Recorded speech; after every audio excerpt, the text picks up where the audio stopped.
Welcome back to the breakdown.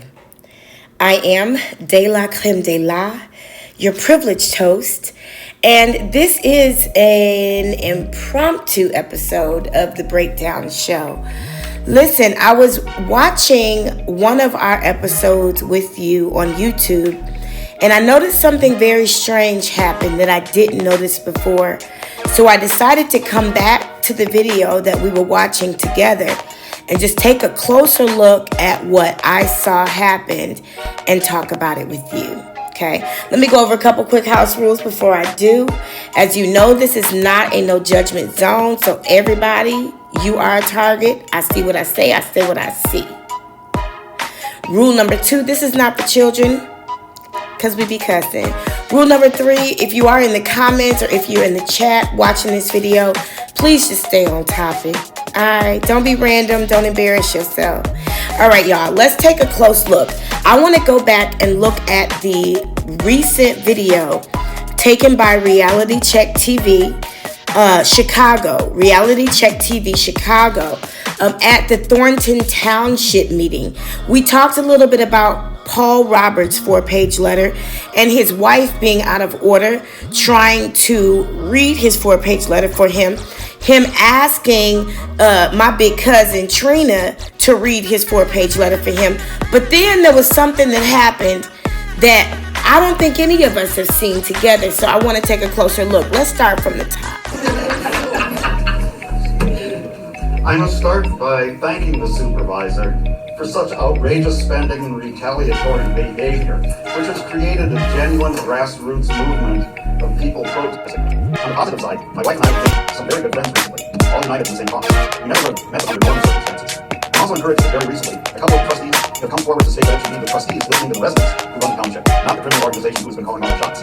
I must also state our frustration, especially since reading the current proposed budget. The finance director promised several months. Now, let's take a moment and notice what has happened in the room. Although Keith Freeman has a short attention span, he's been able to shuffle back and forth a little bit while Paul Roberts gets to page 2 of his 4-page letter. And then I don't know who that gentleman is in the gigantic hat next to Keith Freeman. Something tells me that's Kamal Woods, which is Tiffany Henyard's boyfriend / employee. And then who enters the room now and stands near the door is William Moore. Now, the position of these 3 men becomes very important as you continue to watch. And for the first time ever, I'm grateful they were here, as you'll continue to watch. We told the trustees in this room 2 months ago that it would be posted online. Instead, the administration kept the budget hidden from the public and postponed the budget hearing at the very last minute at a time when many were at work. I hope that everyone will help Trustee Gonzalez and the Finance Director schedule 2 public forums before we give a revised budget to the trustees to approve. 3 of the trustees have already heard my observations on the proposed budget, and that's terrific. We taxpayers need to know what is so urgent that we must double expenditures, give township staff salary increases averaging 50%, and fund the township $6.3 million greater than the red, or $12.3 million greater than the red in 1 year. This is grants don't be out. I'm not the only one here who knows the importance of grants and budget. Last year, the township declared $6.5 million in non-monthly income, which helped pay the appearance of the service supervisors and finance. Unfortunately, as of last week, that grant did not have been received. Other finance director controversy by people who provided by the More government grants received recently. Now, the reason why I'm playing this out, and although I'm playing it at 2 speed because we already listened to it to try to find out what he's talking about, I want to take a moment to talk about the entitlement of this man to come before these people with this boring ass speech and think they're just supposed to listen. And then when his time is up, he continues to talk. And then he turns the papers over to his wife. And then he asks Trina Downs to read his speech. I want to talk about the entitlement of this man, Paul Roberts, because his entitlement plays over into his behavior. And that becomes dangerous. Let's continue.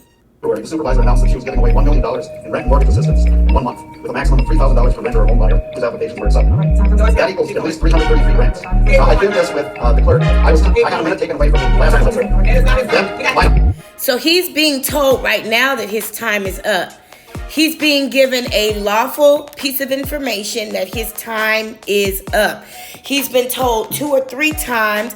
He's been told by 2 people. He chooses to continue to talk, and very soon Ahab will call Jezebel in to fight his battle for him, aka his wife. Then I will give my wife the other 2 minutes to finish reading my statement. Do you want me to read it, or do you want my wife to read it? Thank you so much. Time is Keep up, going. sir. First. 3 minutes. Y'all got order in the first. Okay, right. You already Time is up, sir. So he tags his wife in. Now, from what I understand, there was a meeting last month where he was shorted on his time by 1 minute. So he's trying to redeem his time this time by getting an extra minute. So now he feels like he's got 2 minutes because Tiffany Henry has illegally shortened the time from 3 minutes to 2 minutes. So he literally feels like he's entitled to 2 extra minutes to speak. Now, this man is in a room full of disenfranchised black people, and he's just going to take time in front of all these people who are risking their lives to be in this meeting, risking being illegally arrested or the meeting being illegally shut down. All this room full of black people who are exercising their First Amendment right and risking their lives at the very same time. This white man is just going to take his time. And when it's Trina Downs' time to speak, he goes to her while his wife is speaking and asks her to read his speech. And then it gets even more dangerous. Let's let him continue. Wait a minute, I'm gonna finish my husband's statement. So his wife, Miss Roberts, because this is not a no judgment zone. If you make yourself part of the story, you become part of the story.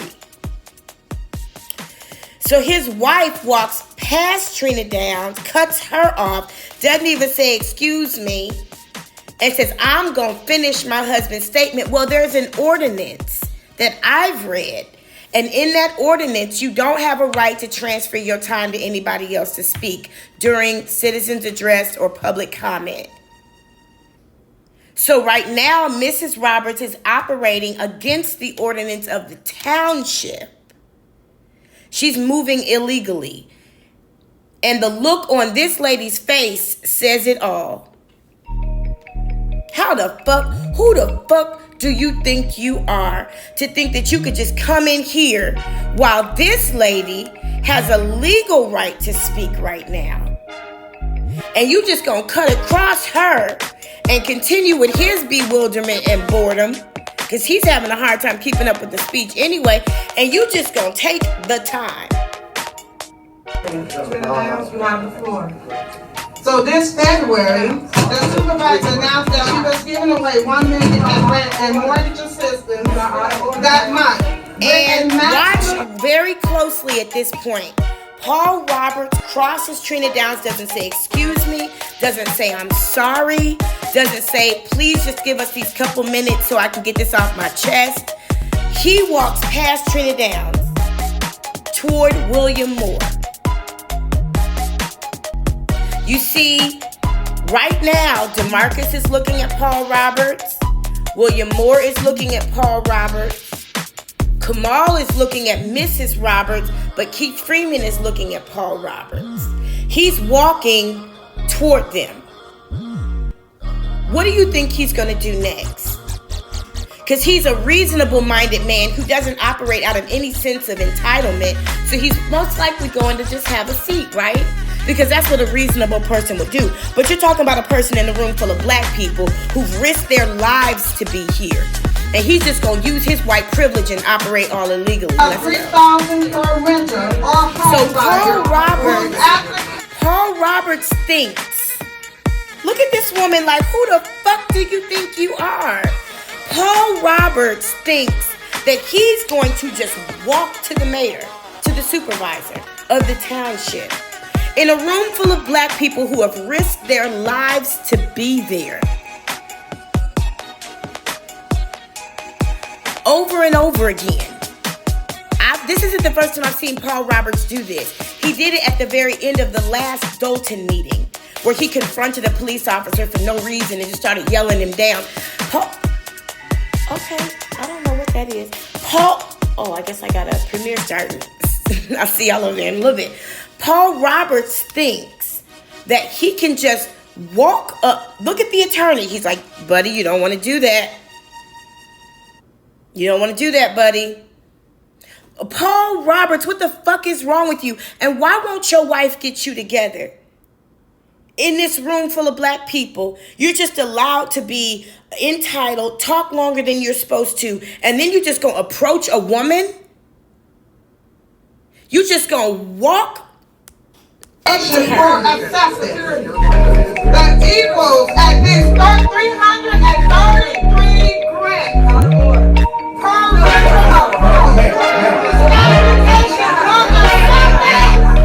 And she yelling. Don't nobody know what she's saying. The Robertses, y'all need to sit your behind down. Robertses.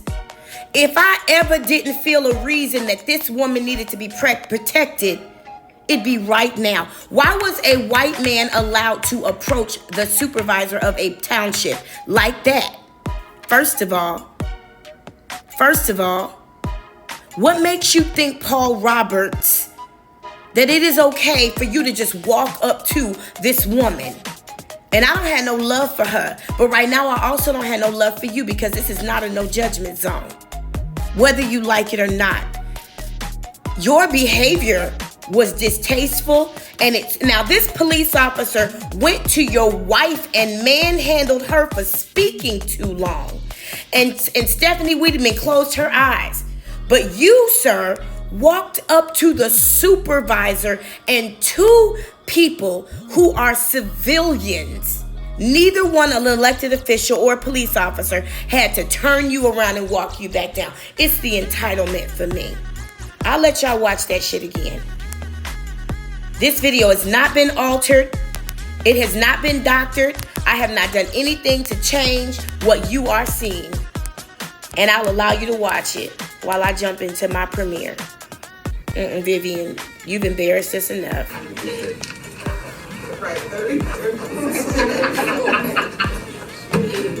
I must start by thanking the supervisor for such outrageous spending and retaliatory behavior, which has created a genuine grassroots movement of people protesting her. On the positive side, my wife and I have made some very good friends recently, all united in the same cause. We never would have met them under normal circumstances. I'm also encouraged that very recently, a couple of the trustees have come forward to state that it should be the trustees listening to the residents who run the township, not the criminal organization who has been calling all the shots. I must also state our frustration, especially since reading the current proposed budget. The finance director promised several months of public engagement in preparing the budget and told the trustees in this room 2 months ago that it would be posted online. Instead, the administration kept the budget hidden from the public and postponed the budget hearing to the very last minute at a time when many were at work. I hope that everyone will help Trustee Gonzalez and the finance director schedule 2 public forums before we give a revised budget to the trustees to approve. 3 of the trustees have already heard my observations on the proposed budget, and that's important. We taxpayers need to know what is so urgent that we must double expenditures, give township staff salary increases averaging 50%, and plunge the township $6.3 million further into the red, or $12.3 million further into the red in just 1 year if the grants don't materialize. I'm not the only one here who noticed the importance of grants in the budget. Last year, the township declared $6.5 million in grant money as income, which helped create the appearance of the surplus the supervisor has been bragging about. Unfortunately, as of last week, that grant had not yet been received, although Finance Director Hunt assures the trustees that it will arrive by the end of the month. More troubling is the way that grants received recently have been spent. This February, the supervisor announced that she was giving away $1 million in rent and mortgage assistance in 1 month, with a maximum of $3,000 for renter or home buyer whose applications were accepted. That equals at least 333 grants. So his wife said, no, it's not. Keep going.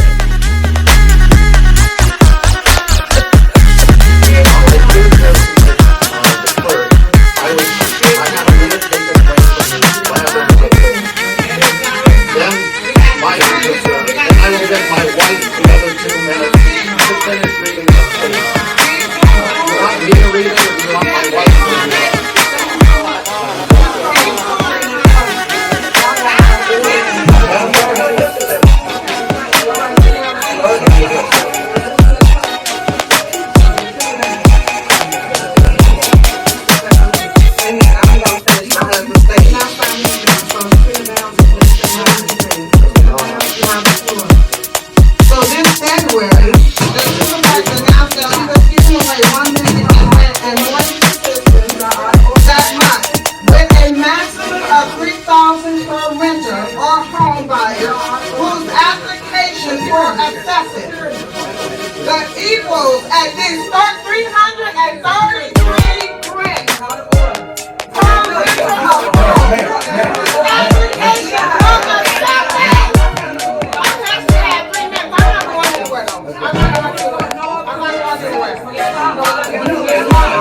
to understand why he wasn't escorted out of the building.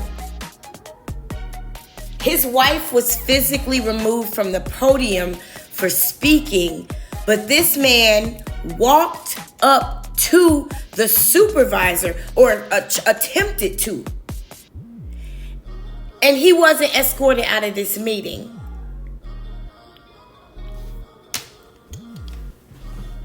I have a problem with that. I have a lot of problems with that. But for now, that's all I got.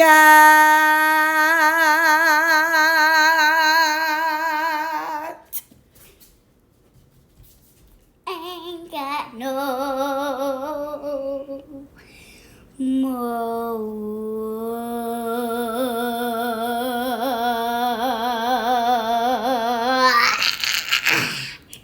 When I tell you there are so many layers to this bullshit, you just saw a white man attempt to approach a black public official, and he was not escorted out of a meeting.